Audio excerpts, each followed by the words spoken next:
सकते हैं कि इस समय पर राजनीति और विधानसभा चुनाव की बात की जाए तो एक सबसे बड़ी खबर हम आपको बता रहे हैं, जहां सुर्खी में कहते थे कि दिलीप पटेल कांग्रेस के नेता माने जाते थे, लेकिन कहते हैं कि गोविंद राजपूत कोई न कोई करिश्मा करते हैं सुर्खी में। आखिर कांग्रेस इस समय पर सुर्खी में लगातार जो है कार्यकर्ता भारतीय जनता पार्टी में शामिल हो रहे हैं। सबसे बड़ी बात हम आपको बता दें, जहां पटेल समाज के दिग्गज नेता माने जाते थे दिलीप पटेल, उन्होंने आज जो भारतीय जनता पार्टी में शामिल हुए जयश्रीनगर में, और उन्होंने कहा है कि अगर सुबह का भूला शाम को वापस आ जाए तो उसे भूला नहीं कहते हैं, क्योंकि उन्होंने कहा है कि मंत्री गोविंद राजपूत जो है उनके गुरु भी हैं, साथ में वो राजनीति भी उनके साथ में शुरुआत की थी। लेकिन कहीं ना कहीं सुर्खी विधानसभा क्षेत्र की अगर बात की जाए तो सुर्खी विधानसभा क्षेत्र में राजनीतिक गणित अगर देखा जाए तो मंत्री गोविंद राजपूत के पक्ष में दिखाई दे रहा है, क्योंकि कद्दावर कांग्रेस का नेता इस समय पर भारतीय जनता पार्टी में शामिल हुआ है। लेकिन सुर्खी विधानसभा क्षेत्र की अगर खबरों की बात की जाए और जहां जहां खबरें मिल रही है इस समय पर, तो मंत्री राजपूत के पक्ष में माहौल बना हुआ है। हम आपको बता दें तुम तक न्यूज के माध्यम से, कहीं ना कहीं गोविंद राजपूत इस समय पर जो सुर्खी विधानसभा क्षेत्र में जहां विकास कार्य भी करा रहे हैं, साथ में हम आपको बता दें कि उनके लिए जो जनता जो चाहत बनाए हुए है लगातार विकास कार्यों से लेकर, हम आपको बता दें जो महादेव मंदिर में जहां उन्होंने शपथ ग्रहण समारोह ये हुआ है, जहां उन्होंने सदस्य डाली है, यह महादेव मंदिर जो है जहां मंत्री गोविंद राजपूत ने बनवाया है, और साथ में भगवान के जो भी मंदिर सुर्खी विधानसभा क्षेत्र में बन रहे हैं उनको बढ़ चढ़कर हिस्सा ले रहे हैं। लेकिन हम आपको बता दें कि यह सबसे बड़ी खबर हम आपको बता रहे हैं सुर्खी विधानसभा क्षेत्र से निकल रही है, जहां दिलीप पटेल अगड़िया जो है मंत्री गोविंद राजपूत, उनके भाई हीरा सिंह राजपूत और भारतीय जनता पार्टी के कार्यकर्ताओं के साथ में जो है वो कह रहे हैं कि हम अपने साथियों के साथ आ गए हैं। आप देखिए तुम तक न्यूज पर विशेष रिपोर्ट। नमस्कार, खास खबर हम आपको दिखा रहे हैं जो सुर्खी विधानसभा क्षेत्र से जुड़ी हुई है। कहते हैं कि अब चुनाव आने वाला है, लेकिन अब कांग्रेस छोड़कर भारतीय जनता पार्टी में लोगों का जाना अभी भी जारी है। हम आपको बता दें कि कांग्रेस के नेता माने जाने वाले दिलीप अगड़िया जो है भारतीय जनता पार्टी में शामिल हो गए हैं। हम आपको बता दें उन्होंने कहा है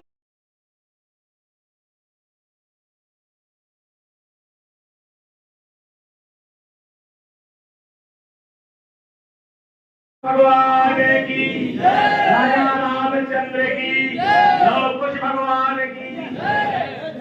आज पुरुषोत्तम की इस पावन लीला सोमवार की अवसर पर हमारे कर्मभूमि इस महादेव मंदिर, जहां से हमने सबसे पहली शुरुआत लव कुश भगवान की शोभा यात्रा की थी, जहां पर विधानसभा स्तर की लव कुश जयंती भी हमने उस समय मनवाई जब हम सरकार बनी रहे गोविंद भैया, और मात्र हम एक विधायक रहे। उस दौरान हमने यहाँ बड़े बड़े कार्यक्रम किए। आपके आशीर्वाद से कुछ 50,000 रुपए का चबूतरा निर्माण भी विगत 5 वर्ष परिसर में हुआ था, और आज लव कुश भगवान के मंदिर का निर्माण भोलेनाथ के साथ साथ और बिगम अन्य कार्यक्रमों की तैयारी चल रही है। इस अवसर पर हम राजनीति में वास्तव में कांग्रेस में रहे तो भाजपा में आ गए, कुशवाहा समाज में कार्यक्रम करें। हमारी किसी जाति धर्म और राजनीति से कोई द्वेष नहीं रहा, और ना हमने ऐसी राजनीति की है। और हम लगभग पौने 3 साल 2.5 साल हम घर पर भी रहे, निष्क्रिय रहे, तो हमारे भैयारों से कभी संबंध खराब नहीं हुआ, बराबर बात होती रही, हमारी 4-5 घर पर नाश्ता होती रही, तो बड़ा खुलासा आया। हमारे पूज्य गुरु सम्माननीय शास्त्री जी हमारे बेटे हैं, इनके आशीर्वाद से परामर्श के बाद मंजू भैया से लगातार चर्चा के बाद, मेरे पिताजी से चर्चा के बाद, सम्मानीय हमारे राजकिशोर शुक्ला जी चर्चा के बाद, सम्मानीय हमारे अपने चाचा जी सरपंच से चर्चा के बाद, हमारे कुशवाहा समाज की समिति के चर्चा के बाद में हमने एक कदम उठाया कि वास्तव में मंजू भैया आज बैठे हैं। हमने पहले भी कभी मंच पर बात की है, तो हम तो चाहे भाषा के मंदिर को चाहे कहीं भी, हम तो ईमान धर्म की बात करते हैं। इनके साथ कभी छल कपट नहीं रहा, और मैंने इनके बेटे ने भी 24.5 घंटे में 1 मिनट कम किया हो, मैंने कभी इनके काम को 12 हो या 2 बजे बराबर काम किया है। ये हमारा निस्वार्थ प्रेम रहा है, और वही हमारी प्रेरणा यहाँ लाया है। तो मैं सम्मानीय हमारे बल्लू महाराज जी को प्रणाम करते हुए, आदरणीय मंच पर बैठी हुई चौबे जी शास्त्री को प्रणाम करते हुए, मंच के तमाम लोगों को प्रणाम करते हुए, अब रही बात ऐसी कि देखो क्या है कि जब परिवार में दूरियां बढ़ती जाती हैं तो लोग इसमें मजा लेते जाते हैं। और वही 3.5 साल का रिकॉर्ड रहा। वास्तव की बात इस मंदिर पर आज कर रहे हैं हम अपने शब्दों में कि मात्र 15 किलोमीटर की दूरी थी हम और भैया के मिलने की, गोविंद भैया हीरा भैया के मिलने की और हमारी भाजपा ज्वाइन करने की 15 किलोमीटर की दूरी थी और हम में मतभेद पड़ गए जो आज शांत हो गए।